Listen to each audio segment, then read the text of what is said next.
My name is Fritz Lustig, and I was born in Berlin in March 1919, which makes me 96 now, going on for 97.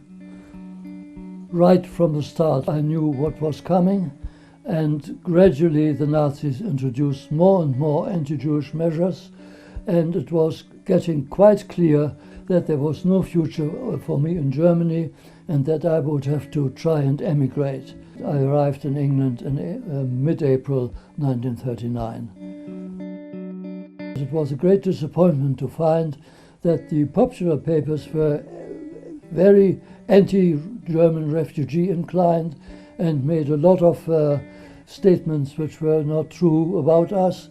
I did not dare to open my mouth in more than 2 or 3 English people because I knew I had a German accent and I would be recognized as a German refugee, and therefore some hostile remarks might be made, which I did not want to cause. The Cambridge professor with whom I lodged then arranged for me to go to a progressive public school in Derbyshire, where I worked as an assistant to the gardener in the mornings and was allowed to give cello lessons, because I was an amateur cello player, to any boys who wanted to learn that instrument. I had packed my suitcase ready to be arrested, and I had written a letter to my sister, who was a housekeeper for the professor where I had lived, and told her that I had been interned, leaving only the date open, and to send it off when the day came that I was actually interned. And when the 2 policemen arrived at the headmaster's office on the 4th July 1940, I asked them whether I could send the letter off now, and they said, no, you can't send it off because in the future all your letters have to go through censorship, therefore you can't send it. Before we set off from the public school with the 2 policemen in their car, I wanted to go to the toilet, and I was very amused that one of them came with me all the way to the toilet, treating me just like any normal criminal who had to be prevented from fleeing.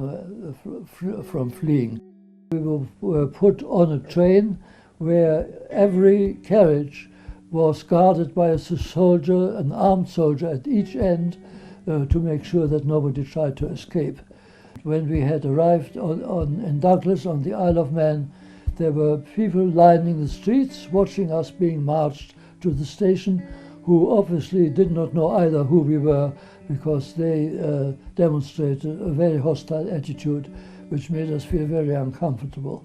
Most of my co-internees, of course, were older than I and had come from settled jobs in this country, families which they had to leave behind, and they were extremely resentful at being interned because the authorities knew who we were and that we were refugees from the Nazis, that there were no spies among us. Our communication with the outside world was very restricted. As far as I remember, we were allowed to have British newspapers.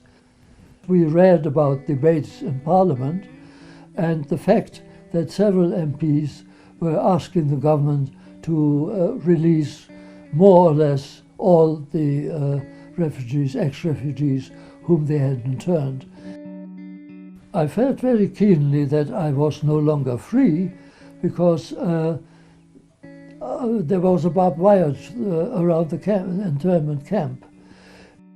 When the day came nearer to that we were going to leave the internment for joining the army, the more pleasant I felt, because I knew that I would no longer be restricted.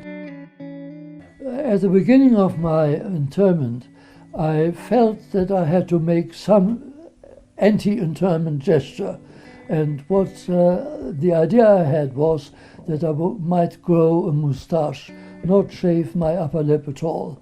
And the day before I left the internment camp to join the British Army, I shaved my upper lip for the first time so that I could start my life as a British soldier without a moustache. I don't think that it had been necessary to intern us.